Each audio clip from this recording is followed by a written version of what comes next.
1 Samuel, capítulo 5. Os filisteus, pois, tomaram a arca de Deus e a trouxeram de Ebenezer a Asdod. Tomaram os filisteus a arca de Deus e a colocaram na casa de Dagom e a puseram junto a Dagom. Levantando-se, porém, de madrugada no dia seguinte, os de Asdod, eis que Dagom estava caído com o rosto em terra, diante da arca do Senhor. E tomaram a Dagom e tornaram a pô-lo no seu lugar. E levantando-se de madrugada no dia seguinte pela manhã, eis que Dagom jazia caído com o rosto em terra diante da arca do Senhor. E a cabeça de Dagom e ambas as palmas das suas mãos estavam cortadas sobre o limiar. Somente o tronco ficou a Dagom. Por isso, nem os sacerdotes de Dagom, nem nenhum de todos os que entram na casa de Dagom pisam o limiar de Dagom em Asdod até ao dia de hoje. Porém a mão do Senhor se agravou sobre os de Asdod, e os assolou, e os feriu com hemorroidas, em Asdod e nos seus termos. Vendo então os homens de Asdod que assim foi, disseram: não fique conosco a arca do Deus de Israel, pois a sua mão é dura sobre nós e sobre Dagom, nosso Deus. Por isso enviaram mensageiros e congregaram a si todos os príncipes dos filisteus e disseram: que faremos nós da arca do Deus de Israel? E responderam: a arca do Deus de Israel será levada até Gate. Assim levaram para lá a arca do Deus de Israel.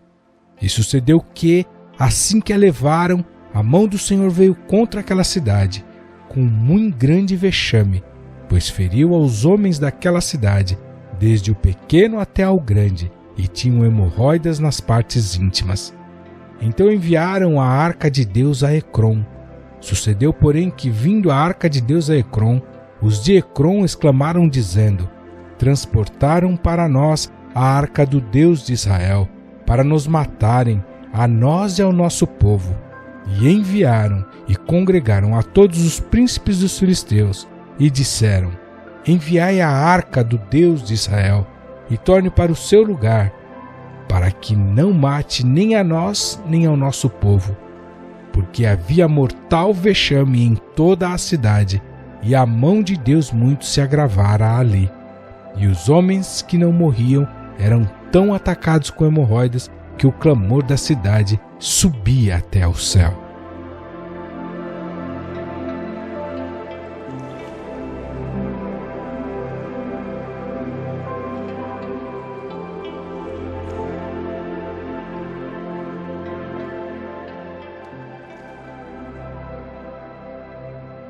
Meus amados irmãos, nós temos ministrado a palavra de Deus sobre uma série, o Deus que reina em meio ao caos. Essa série de mensagens é baseada no primeiro livro de Samuel, são 8 pregações, essa é a 4ª. A primeira mensagem foi baseada no capítulo 1, e no capítulo 1 nós falamos da história de uma família da qual havia uma mulher, esposa de Elcana. Elcana tinha 2 mulheres, Ana e Penina, e Ana era estéril, ela não podia dar luz a filhos, e por isso ela era uma mulher um pouco excluída da sociedade, do convívio familiar, e em termos religiosos ela era tida como uma mulher não abençoada para aquele período. Ana faz uma oração linda e magnífica ao Senhor, uma oração de quebrantamento, uma oração específica. E nessa oração ela faz um voto ao Senhor. E esse voto que ela faz a Deus é um voto que ela diz que vai dar um filho ao Senhor todos os dias da vida. Esse filho é Samuel. No capítulo 2, você vê uma história de uma outra família. A família de Eli. A família de Eli é uma família sacerdotal. Eli tinha 2 filhos. E Deus levanta um sacerdote para exortar a família de Eli. E o sacerdote, profeta, vai até Eli. E esse profeta diz a Eli a respeito da maldade dos seus filhos e do juízo de Deus que virá. Nesse texto do capítulo 2, nós vemos Eli conversando com os filhos, mas o Eli não disciplina os seus filhos. Ele não está se importando com os pecados dos filhos, ele se importa mais com o que o povo vai pensar do que com o que Deus pensa a respeito dos filhos de Eli. E sabe o que Deus pensa a respeito dos filhos de Eli? Que os filhos de Eli é filho de Belial. No capítulo 3, o terceiro sermão, que ministramos a palavra de Deus, então esse é o quinto, não o quarto. O terceiro sermão que ministramos foi sobre o chamado de Samuel. Samuel ainda, segundo a tradição, ele era um adolescente que foi criado no templo, um adolescente que conhecia os rituais do templo, um adolescente que servia a Deus no templo, porém ele não conhecia o Senhor. E nem a palavra de Deus havia sido manifestada a ele. De repente Deus chama Samuel por 3 vezes, e as 3 vezes que Deus chama, Samuel responde, mas vai até Eli e pergunta a Eli se foi ele que o chamou. Samuel não tinha noção que Deus tinha chamado, de tal forma que na terceira vez Eli ordena a Samuel que volta a deitar, e quando ele ouvir de novo a voz, ele vai dizer: fala, Senhor, porque o teu servo ouve. E nessa chamada de Samuel, quando ele diz a Deus: fala que teu servo ouve, Deus fala com ele. Só que a voz de Deus e o que Deus tem a falar é algo duro, e muito duro. Deus diz a Samuel o seguinte: olha, Eli, essa figura que você entende que não é seu pai, mas que você tem como um pai, eu vou matá-lo. E os seus 2 irmãos, ou meio-irmãos, porque ele foi criado no templo, então cria essa afinidade familiar, todos os dias está ali com aquela família, eu vou matá-los também. Então é uma palavra dura que envolve algo sentimental na vida de Samuel, de tal forma que quando ele anuncia a profecia de Deus, ele sabe que algo duro vai acontecer, e o próprio Eli sabe que é boca de Deus. Porém, no capítulo 4, vai contar a história que o povo de Israel sai à guerra contra os filisteus. E quando o povo sai à guerra contra os filisteus, o povo perde a primeira batalha. E naquele dia da primeira batalha morre 4.000 pessoas. Eles entram em desespero, e Finéias e Ofni e Finéias, como Sequeira, eles entendem que a vitória do povo está pela arca de Deus. E eles trazem a arca. E quando a arca chega no arraial de Israel, há muita celebração, alarido de vitória. Com certeza o povo gritava: Deus está no nosso meio, nós vamos vencer. De tal forma que houve tanto grito que os filisteus tiveram medo. E eles disseram: Deus está no meio deles. E foi o Deus que o libertou do Egito. Esse Deus é poderoso. Mas quando eles saem à guerra, sabe o que acontece? Morre 30.000 homens naquele dia. Morre os 2 filhos de Eli, Ofni e Finéias. E alguém corre para dar a notícia a Eli, e ele está sentado em uma cadeira, e quando ele ouve que os seus filhos foram mortos e a arca de Deus foi capturada, ele cai da cadeira, ele quebra o pescoço e ele morre. A esposa de Finéias está grávida. Quando ela ouve a notícia que a arca de Deus foi capturada, que o seu esposo e que o seu cunhado e que o seu sogro morreram, ela dá à luz. Ela sente dores profundas e dá à luz. E ela tem um filho, e ela coloca o nome do filho Icabode. Foi-se a glória de Deus. Ou seja, não há mais glória de Deus nesse lugar. A glória de Deus foi perdida. Mas apesar de tanta tristeza, de tanta dor, de tanta perda, de tanto desespero, apesar de falência moral, espiritual e política na nação, agora esse povo será julgado por um adolescente. É claro que esse adolescente é dirigido por Deus, mas o povo não tem essa noção total sobre isso. Ainda não tem essa compreensão ampla a respeito dessas coisas. Então imagine a situação emocional, a expectativa desse povo diante de uma realidade terrível.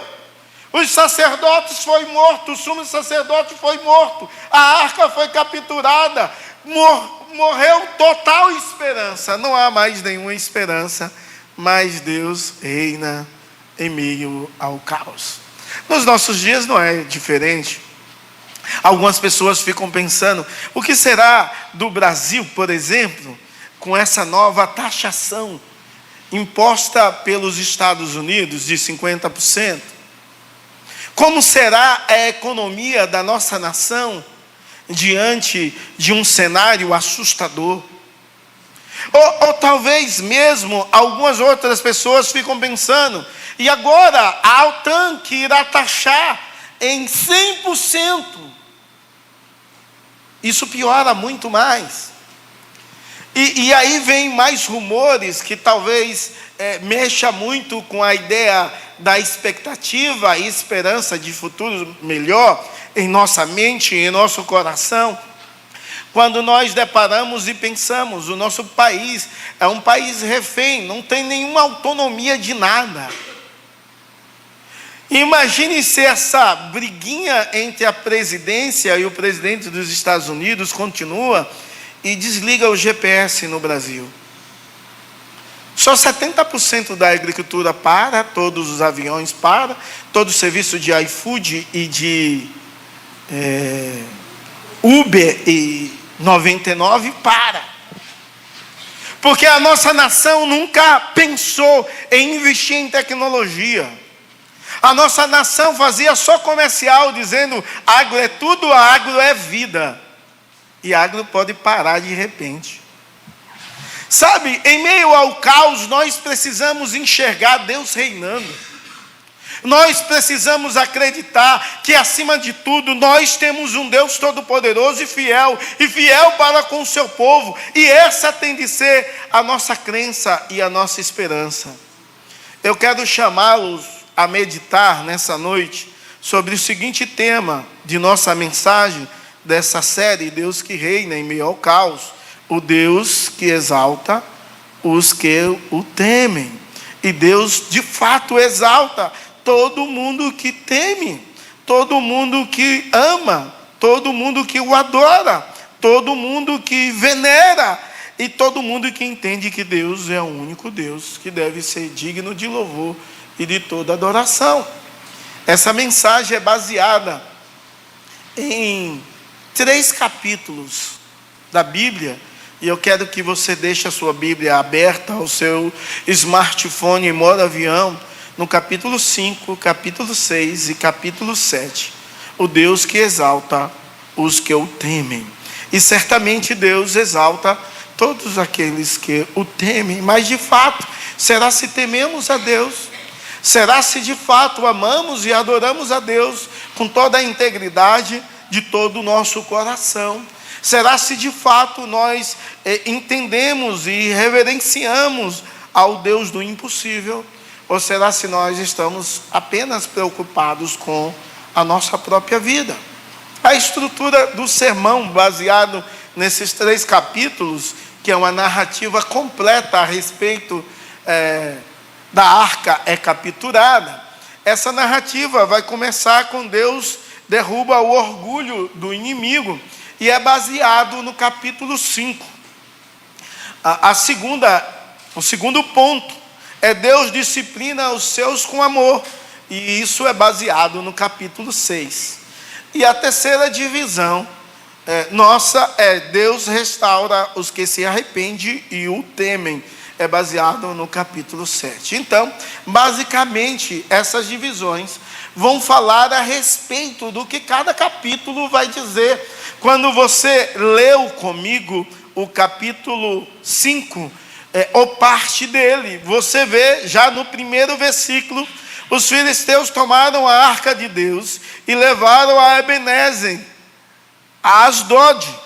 Desde que você lê isso, você vê de forma bem clara e maravilhosa o Deus Todo-Poderoso continuando essa narrativa, dizendo que a arca de Deus foi tomada. E para isso, quando é tomada a arca de Deus, meus amados, há uma impressão para o povo filisteu, que era a impressão natural, que a guerra era a guerra dos deuses, que o Deus de Israel foi vencido pelo Deus dos filisteus. Então Deus, de forma proposital, em primeiro lugar, Deus derruba o orgulho do inimigo, porque o inimigo imaginava o seguinte: nós vencemos o Deus de Israel, o Deus que destruiu a nação naquele período, a nação do Egito, a nação mais poderosa. O nosso Deus, segundo eles, é mais poderoso do que esse Deus. Então eles levaram a arca e eles colocaram a arca no templo de Dagom. Quem era Dagom? Dagom é uma espécie de Deus Pai dos filisteus, porque Dagom era o pai de Baal, por exemplo. Dagom, ele era meio homem e meio peixe.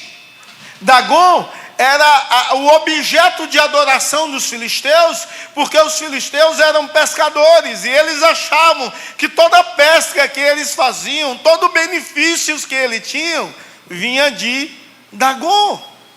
Então, eles imaginam que Dagom venceu o Deus do impossível e coloca Deus no templo de Dagom como dissesse assim: você é submisso a Dagom.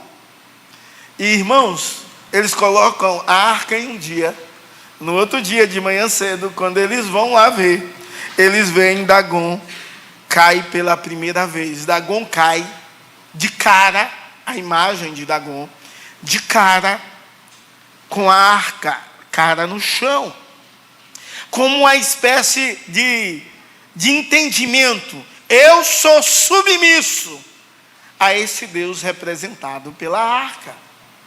Eles pegam Dagom e colocam de novo no lugar, e o dia rola normal. No outro dia de manhã cedo, quando os sacerdotes vão lá, eles veem mais uma vez a estátua de Dagom caída no chão, porém com a cabeça arrancada e com os braços arrancados, de tal forma que só fica o tronco.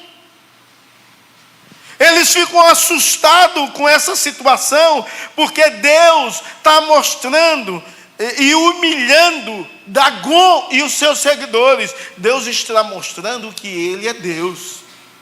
Israel perdeu a batalha, mas não Deus. Deus tem toda a vitória. E aquele povo tinha de entender e aprender que o Deus Todo-Poderoso, o Deus do impossível, é um Deus que reina sobre tudo e sobre todos. Ele tem todo o domínio no céu, na terra e debaixo da terra. Ele é Senhor absoluto. Deus derruba o orgulho do inimigo, porque Deus mostra que Ele é Deus. Mas continua, não para por aí. Deus quebra o orgulho do inimigo. Sabe o quê? Deus manda vir sobre aquela cidade ratos, e uma praga começa a surgir no meio dos filisteus, uma praga devastadora. Em Asdod, por exemplo, irmãos, muitas pessoas adoecem, muitas pessoas têm possivelmente uma doença chamada peste bubônica, tem tumores absurdos. A cidade, o povo começa a ter pavor de morte, porque a mortandade começou a assolar. Imagine pessoas com pânico, com medo da morte. Você já viu alguém com surto de pânico? É um negócio feio. A pessoa tem medo de tudo. Se ela se sente protegida no seu quarto, ela não sai dali de jeito nenhum, porque ela acha que se ela sair, ela vai morrer. A crise de pânico é muito triste. Agora imagine uma cidade inteira, Asdod inteiro, o povo com medo da morte e crises de pânico o tempo todo. Então, o povo daquela cidade, eles ficavam, alguns atribuindo isso a Deus e outros não. De tal forma que dizem, não, vamos ver se de fato é Deus, né? Pode não ser, pode ser uma circunstância da vida. Pode ser uma pandemia que aconteceu. Então eles tiram a população de Asdod, a arca, perdão, de Asdod, e leva a arca para Gate. Chega lá em Gate, sabe o que é que acontece? O povo começa a ter tumores e pânico. Mais uma vez eles pensam, não deve ser Deus. Deus pode até ser, mas eu acho que não. E eles tiram a arca de Gade e levam para Ecrom. Tudo isso você vê no capítulo 5. Chega lá em Ecrom, o povo também adoece e o povo também tem pânico. Irmãos, Deus está mostrando quem Ele é. Ele é o Deus Todo-Poderoso. Ele é Senhor de tudo e de todos. Ele é o único digno de ser louvado. Mas Ele é o único digno de ser adorado. E Ele é Senhor em qualquer lugar. Não dá para brincar com Deus. E muita gente brinca com Deus. Mas Deus quebra o orgulho do inimigo. Eu morei na minha adolescência em uma casa, que é a casa da minha mãe, e vizinho tinha um centro de umbanda. Você talvez não sabe nem o que é isso, mas é macumba, traduzindo é macumba. E lá no Nordeste tem muita macumba, né? E muita gente que faz macumba. Em um período da minha vida eu fui, esse período que eu estou dizendo, eu não era crente, né? Eu tive um outro período crente, que a gente saía orando para Deus quebrar todas as macumbas que faziam na esquina. Aqui nas esquinas eu não vejo muita macumba, graças a Deus. Mas se você for para Rio Santos, em direção a Bertioga, você vê macumba todo momento. Aí eu não era crente, mas eu não gostava. Não ia nem para a igreja nenhuma e não gostava da macumba. E de vez em quando ficava meio azuretado. A pessoa do mundo fica muito azuretada algumas vezes na vida por algumas coisas. E aí, ainda adolescente de 15, 16 anos, quando eles estavam no baticum, eu queria fazer a bagunça normal e jogava água gelada neles, pelo muro. E eu fiz isso várias vezes. Minha mãe me advertia, dizia, meu filho, tome cuidado, porque eles podem fazer alguma coisa contra você. Algo mal pode chegar na sua vida. E de fato, existe a força maligna, a força diabólica, as forças dos demônios. E para quem não conhece, a Deus é muito pior isso. E graças a Deus, Deus me guardou e me livrou de tudo isso, mesmo sem conhecê-lo. E de vez em quando, assim, quando eu estava mais irritado ainda, e quando minha mãe não estava em casa e o baticum começava, eu ligava meus 3 em 1, você que é jurástico, tinha 2 caixonas assim, ó, 3 em 1. 3 em 1. Os mais novos não vão saber o que é isso, 3 em 1, né? Ligava e eu botava um CD de um álbum da Sepultura. É uma banda muito alto, estourando no talo. Era demônio perturbando o demônio. Era um negócio brabo que acontecia. Mas a força do mal, ela existe de fato. Mas nós, como homens e mulheres de Deus, precisamos entender que Deus derruba o orgulho do inimigo. Deus derruba Dagon, Deus corta a cabeça de Dagon, Deus corta os braços de Dagon, Deus fere 3 grandes cidades dos filisteus, para mostrar àquele povo que Ele é Deus. Sabe, irmãos, Ele é um Deus digno de ser temido, Ele é um Deus digno de ser adorado, Ele é um Deus digno de ser servido. Quando você entra no capítulo 6, você vê a ideia dos sacerdotes filisteus. A ideia é dizer assim: bom, vamos ainda fazer um outro teste, já que testamos em 3 cidades para ver se era Deus, e a praga, e o pânico, e a enfermidade foi nas 3 cidades. Vamos ver se de fato é Deus. Vamos botar a arca em um carro de boi. E vamos colocar, em vez de colocar boi, vamos colocar 2 vacas. Se você for lendo, você vai ver isso que eu estou dizendo. 2 vacas que acabaram de dar cria. Vaca que acabou de dar cria, ela protege muito os seus filhotes. Então eles prenderam os filhotes, colocaram a vaca e colocaram a arca. Porque naturalmente, quando soltasse o carro de boi, as vacas iriam para onde? Para as crias. Então esse era o natural. Então eles fizeram isso para dizer assim: naturalmente, se as vacas voltarem para a cria, não foi o Senhor que fez essas coisas aqui. Mas se seguir para Israel, é Deus que fez todo o mal contra nós. E quando eles colocaram a arca, eles decidiram: vamos fazer sacrifício pela culpa, para que não atinja as demais cidades da nossa cidade. E qual é a culpa que temos? Porque se foi Deus, nós afrontamos a Deus. E qual é o sacrifício que iremos fazer? Vamos fazer 5 tumores, parecido com a enfermidade de ouro, e vamos colocar em um cofre próximo da arca. Esse é o sacrifício pela culpa.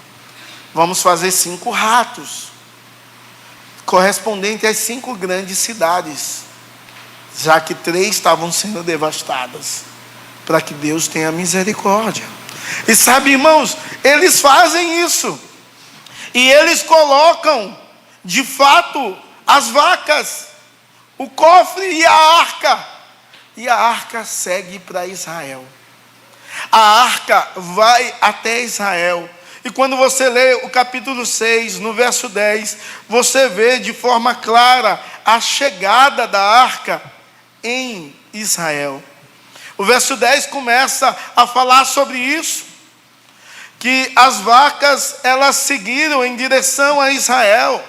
E isso de tal forma que quando chegou em um campo de Josué, em Bet-Semita, parou ali. E havia uma grande pedra. O povo começou a celebrar, colocou a arca na pedra. O povo começou a louvar, a bendizer. Os levitas desceram a arca do Senhor, também os cofres do Senhor, colocaram em uma pedra, ofereceram em sacrifício as vacas que foram levadas em sacrifício ao Senhor. Eles adoraram a Deus, eles bendizeram o Senhor. Mas sabe o que eles fizeram, irmãos? Eles vão olhar o que tem dentro da arca. Nós sabemos o que tem dentro da arca. A palavra de Deus estava registrada o que tinha dentro da arca. Mas eles foram olhar o que tinha dentro da arca. Para olhar o que tem dentro da arca, precisa topar na arca, abrir a tampa do propiciatório, porque essa tampa da arca, onde ficavam os 2 querubins, virados de costas com suas asas uma para a outra, era o local onde o sacerdote derramava o sangue do cordeiro. E quando o sangue tapava toda a tampa do propiciatório, entendia que todo mundo foi perdoado os pecados. Por isso Jesus Cristo, em primeira carta de João, diz que Cristo é a nossa propiciação. É por causa disso, é aquele que nos perdoa os nossos pecados. Mas para olhar dentro da arca, você tem de tirar a tampa da arca. E eles tiraram a tampa da arca. por curiosidade. Eles tocaram aonde não deveriam tocar. Eles fizeram o que era mal perante os olhos do Senhor. Sabe por quê? Porque desobedeceram a palavra de Deus. Eles não seguiram a palavra de Deus. Algumas vezes nós temos uma curiosidade assim satânica. Porque tudo que leva à desobediência a Deus é uma curiosidade satânica. Algumas vezes nós temos assim. Sabe que muita gente no período de ceia fica olhando para o outro. Eu vou ver se ele vai tomar a ceia. Esse pecador miserável. Está indo de encontro ao princípio da palavra de Deus. A palavra de Deus não diz examine o outro. A palavra de Deus diz assim: examine-se, pois, o homem a si mesmo, e coma do pão e beba do cálice. O que você tem com o outro? O que é que você tem a ver com a vida do outro? Se ele é pecador ou não, você é pecador. E você está colocando em uma posição contrária aos princípios de Deus. Você é desobediente por conta da sua curiosidade. Sabe, Deus, Ele fere o povo dele. Sabe por quê? Porque Deus disciplina os seus com amor. Deus disciplina Deus disciplina o seu povo. E aquele povo morre. Deus fere aquele povo. 70 homens. Deus fere em um só dia. No povo de Israel, Deus mata 70 pessoas. Porque olharam para a arca e trataram as coisas do Senhor de forma desprezível. Sabe, irmãos, nós precisamos entender que a disciplina de Deus não é só sobre os inimigos. A disciplina de Deus acontece sobre os seus filhos. Porque a palavra de Deus diz que Deus ama os seus filhos, assim como o pai o filho, e os disciplina. E nós precisamos entender que a disciplina do Senhor pode vir sobre as nossas vidas. De tal forma, a disciplina veio sobre aquele povo, que eles no verso 20, no capítulo 6, ele diz assim: quem poderia estar perante o Senhor Deus Santo? Quem pode estar diante desse Deus? Possivelmente o salmista tirou dessa expressão um salmo que dizia assim: quem pode habitar no seu santo monte? E quando o salmista fala isso, ele mesmo responde: o que é puro de mão e limpo de coração, e começa a falar uma série de coisas daquela pessoa que pode habitar. E quando nós lemos aqueles requisitos, sabe o que acontece? Nós chegamos a uma dedução: ninguém pode habitar diante do Deus Santo. Quem pode permanecer diante da sua presença? E a resposta é: ninguém. Você não pode permanecer diante da presença de Deus. Nenhum de nós poderíamos estar diante da presença de Deus. Precisamos entender, como povo de Deus, que a disciplina de Deus também é para os filhos, não só para os inimigos. Mas quem pode estar? Essa indagação do povo: quem é que pode estar diante desse Deus Santo? Quem pode estar diante dessa presença? Quem pode estar nesse santo lugar? E essa indagação deve estar na minha mente e no meu coração, na sua mente e no seu coração, entendendo que aqui é casa de Deus, casa de oração. Quem pode estar nesse lugar? A presença de Deus é manifesta. E sabe qual seria a nossa resposta? Ninguém. Ninguém pode estar aqui. Mas se ninguém pode estar aqui sem ser morto, por que nós estamos? Nós estamos aqui por causa do sacrifício de Cristo. Nós estamos aqui porque a nossa culpa Cristo tomou sobre si. Nós estamos aqui porque o nosso Deus misericordioso, se fez homem e habitou entre nós, morreu e ressuscitou, para que nele eu pudesse ter livre acesso a Deus. Então o meu coração tem que ser cheio de gratidão ao Deus Todo-Poderoso, ao Deus fiel, ao Deus que disciplina os seus com amor. Sabe, irmãos, quantas vezes nós magoamos a santidade de Deus? Quantas vezes nós ferimos a santidade de Deus? Quantas vezes nós não atentamos para a sua santa palavra, para que o Senhor nos ensina, para o que o Senhor nos fala a respeito da sua santa palavra?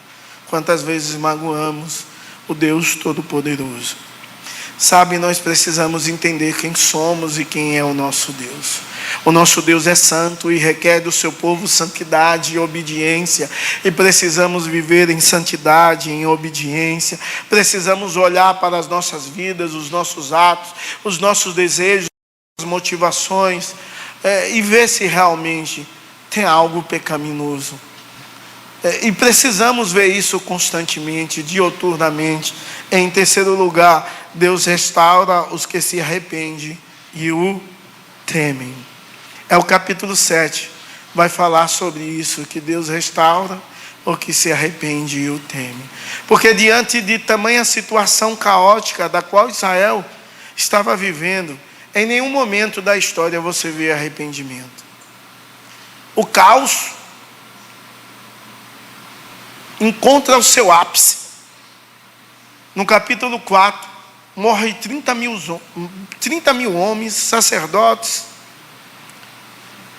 Não tem esperança para o povo, nenhuma esperança. Aí você não vê o povo se arrependendo. Não vê o povo olhando para o seu pecado, reconhecendo o seu pecado e confessando e abandonando diante de Deus. A arca volta, o povo que não tinha esperança da presença de Deus recebe a arca do Senhor até com alegria, louvores, mas também não há arrependimento. No capítulo 7, de fato, há uma manifestação gloriosa do arrependimento, porque Deus restaura os que se arrependem e o temem. E só é aí no capítulo 7 que o povo entende isso. Quando você lê capítulo 7, verso 3, falou Samuel a toda a casa de Israel, dizendo: se de todo o vosso coração voltais ao Senhor, tirai dentre de vós os deuses estranhos. Sabe, Deus está ordenando ao povo que tire os deuses estranhos, que volte-se para Deus. Sabe por quê? Porque havia no povo de Israel uma adoração a Deus, a Baal e a outros deuses. O coração do povo estava dividido. O coração do povo estava distante de Deus. O povo vivia um coração idólatra.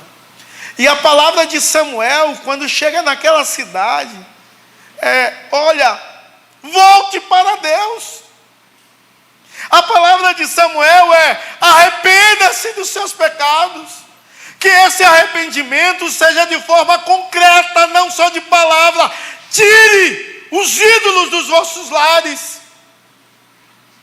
Sabe, irmãos, quais são os ídolos dos quais nós adoramos também? Quais são os ídolos dos quais nós prestamos culto também? Quais são os ídolos que estão nos nossos lares? Sabe, irmãos, precisamos voltar-se para Deus. A restauração, ela começa com um chamado ao arrependimento, e o povo de Deus precisava se arrepender dos seus pecados. O povo de Deus precisava se arrepender das coisas que tinham cometido. Eles não só serviam a Deus, eles serviam os baulins, como diz o verso 4. Sabe, irmãos, nós precisamos olhar e ver a quem de fato servimos. Em Mispa, o povo começa a orar diante do chamado ao arrependimento. O povo se derrama perante o Senhor. A resposta do povo a esse chamado é uma resposta que Deus é glorificado. O povo se arrepende, o povo chora, o povo jejua, o povo confessa os seus pecados, o povo se volta para Deus, o povo retira os seus ídolos do seu coração. O povo entende quem é Deus de fato. Sabe, irmãos, precisamos voltar para Deus com choro, arrependimento e jejum. E diante de um momento de contrição do povo, um momento de arrependimento, ou em meio a essa situação, sabe o que é que acontece? Os inimigos, os príncipes da cidade dos filisteus, resolvem atacar o povo de Israel. E acontece uma batalha no capítulo 7. E essa batalha, Deus dá vitória. Sabe por quê? Porque Deus é o Deus que restaura os que se arrependem. Deus dá vitória porque Deus não depende de força humana. Deus dá vitória porque Deus é Deus. Quando você lê o capítulo 7, você vê que Deus responde com um trovão. Bem forte. Todo filisteu começa a ter medo. É como se o trovão fosse atrás deles. Sabe? Quem era tido como Deus do trovão para os filisteus? Sabe quem era o Deus do trovão? Você pode imaginar que seja Thor. Mas não é Thor. Thor é um Deus nórdico. Deus do trovão era Baal. Baal que mandava chuva, era o Deus da fertilidade, que trovejava. Então Deus troveja muito mais forte para dizer: eu que sou o Deus de tudo. Eu sou o Deus da nação, eu sou o Deus da chuva, do céu, do mar e de tudo que existe. Deus está derrubando os inimigos. Deus está mostrando a sua supremacia sobre todos os deuses. Ele está mostrando que Ele é o Rei sobre tudo e sobre todos. É o Rei absoluto. É o Deus do impossível. É o Deus verdadeiro e Deus dá vitória a esse povo. E diante da vitória que Deus dá a esse povo, sabe o que acontece? Há um memorial de fidelidade de Deus. Quando você lê o verso 12, você diz assim: que Samuel ergue um altar e ele chamou Ebenezer e ele diz assim: até aqui nos ajudou o Senhor. Para que todas as gerações pudessem entender que Deus é poderoso, que Deus é aquele que guerreia as nossas guerras, que Deus é aquele que nos dá vitória, que Deus é Senhor de tudo e de todos, que Deus é o Deus que abençoa. Assim como o povo de Israel declarou: até aqui nos ajudou o Senhor, todos nós podemos declarar hoje: Ebenezer, até hoje Deus nos ajudou. E esse Deus vai continuar a ser fiel e vai continuar a agir e nos abençoar. Até aqui nos ajudou o Senhor. Sabe, irmãos, o grande ídolo é confrontado. O grande ídolo não só do povo de Israel, mas do povo dos filisteus, que eles pensavam que Deus era submisso e menor do que o seu Deus. Eles imaginavam que podia prender Deus. Deus não está preso. O grande ídolo de Israel é achar que Deus é um talismã, um amuleto. É uma tentativa de domesticar Deus. Precisamos aprender, como homens e mulheres de Deus, a não só querer buscar o poder de Deus, mas a adorar a sua face, a temê-lo, a reverenciá-lo, a adorá-lo pelo que Ele é. E quando nós compreendemos isso, nós cultuamos a Deus e adoramos a Deus porque Ele é o Senhor Todo-Poderoso, é o Senhor que se manifesta. Nesse capítulo 7 também podemos ver o Evangelho. Quando você lê o verso 9 de forma específica, você vê que quando o povo se arrepende, chora, jejua ao Senhor, Samuel pega um cordeiro, ainda que mamava, ele sacrifica como um perdão dos pecados pelo povo. João Batista, ele diz a respeito de Jesus: eis o Cordeiro de Deus que tira o pecado do mundo. O nosso Senhor e Salvador Jesus Cristo, Ele é o Cordeiro de Deus que tira todo o pecado do mundo. Ele morreu na cruz, derramou o seu sangue para que nele eu possa ser perdoado, redimido, para que nele eu possa entender que há esperança, há uma vida e vida em abundância em Cristo nosso Senhor e Supremo Salvador. E diante dessa verdade, o povo então pode dizer: quem pode habitar nesse santo monte? Quem pode estar nesse santo lugar? Quando falaram no capítulo 6, e nós podemos responder: nós podemos por causa de Cristo, pelos méritos de Jesus. Quando nós nos maravilhamos com o Evangelho nesse texto, nós podemos ver que Jesus é a verdadeira arca.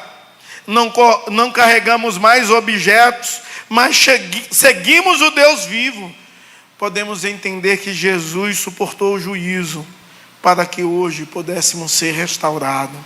Podemos entender que a cruz, em Jesus veio todo o juízo da humanidade, inclusive o meu e o seu. Devemos entender que Ele nos chama ao arrependimento, a uma fé viva. Precisamos compreender que em cada batalha da vida, Ele luta por nós. Nossa esperança não está na estrutura religiosa. Nossa esperança não está na igreja presbiteriana, como a esperança do povo estava na arca em si. Nossa esperança está num rei escatológico, Jesus, que governa todas as nações e é Senhor de tudo e de todos. Ele chama a sua igreja a viver essa expectativa ativa, com fé, com temor, com confiança no Deus Todo-Poderoso, no Deus do impossível, no Deus verdadeiro e real. Precisamos servir, amar e se derramar diante desse Deus. Aplicações práticas para vidas. E eu quero chamar a sua atenção sobre 3 aplicações. A primeira é: examine o seu temor. Você de fato teme a Deus? Uma outra pergunta, de forma prática: eu desejo que você possa examinar as suas motivações, porque as suas motivações vão dizer muito ao seu respeito e a respeito de quem de fato é o seu Deus. Imagine se você começasse a vir aos cultos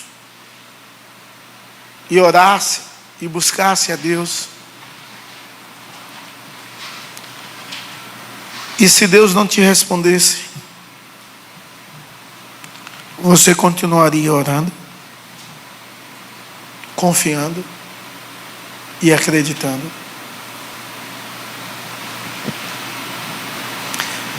Examine os seus ídolos, porque alguns daguns se erguem nos nossos corações.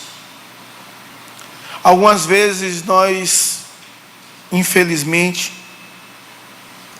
nos adaptamos às situações e tratamos a religiosidade como um hábito. Pode ser um hábito bom, mas ora por religiosidade, lê a Bíblia só por hábito. Talvez você serve, canta, lê, prega, estuda, mas isso virou uma rotina na sua vida, virou um hábito. Não mais em amor ao Rei soberano, que deve ser adorado, ao Deus do impossível, que deve ser servido. Talvez a sua pregação se transforma em uma performance, onde você quer ser reconhecido por outras e aceito por outras pessoas. Nada disso serve. Deus deseja que haja arrependimento no seu coração. Deus deseja que haja mudança na sua vida. Eu quero fazer uma conclusão missional e uma conclusão missional que possa chamar a sua atenção. Se Deus é o mesmo e Ele continua sendo o mesmo, Senhor absoluto e Deus acima de todos, é necessário entender que o mundo precisa ver os Dagons modernos caindo diante de Deus. E você tem sido um agente disso, de os Dagons, você que é presença de Deus e a presença de Deus está sobre a sua vida, os Dagons modernos têm caído ou não? Você precisa fazer a obra de Deus e viver para a glória de Deus como o povo de Deus que você é. Somos chamados a viver e proclamar a presença santa de Deus, dioturnamente. Somos chamados a termos um coração agradecidos e levantarmos um memorial ao nosso Deus, onde possamos dizer e declarar a todos o quanto Deus é bom, porque até aqui nos ajudou o Senhor. Como tem sido o seu temor? Como tem sido a sua adoração? Quais são os ídolos que se erguem no seu coração? E todos nós somos assediados a isso. E algumas vezes nós não enxergamos. Retira de vós os ídolos. Se arrependa dos seus pecados. Talvez você se tornou um religioso. E Deus deseja que você seja um adorador que o teme, o ama de todo o seu coração. Em nome de Jesus. Senhor, nós te louvamos e te agradecemos pela tua infinita bondade. Te louvamos e te agradecemos pelo teu grande amor. E queremos te pedir, ó Deus, que o Senhor venha nos abençoar como um povo teu. Obrigado, Deus, pela tua presença. Obrigado porque o Senhor é que guerreia as nossas guerras. Ajuda-nos, ó Deus, a vivermos em rendição, contrição, adoração e reverência ao teu santo nome. Em nome de Jesus. Amém e amém. Que a graça do nosso Senhor e Salvador Jesus Cristo, que o amor de Deus, o nosso eterno Pai, que a comunhão e as consolações do Divino Espírito Santo seja sobre você e sobre todo o povo de Deus, espalhado sobre toda a face da terra, hoje e para todo sempre. Amém.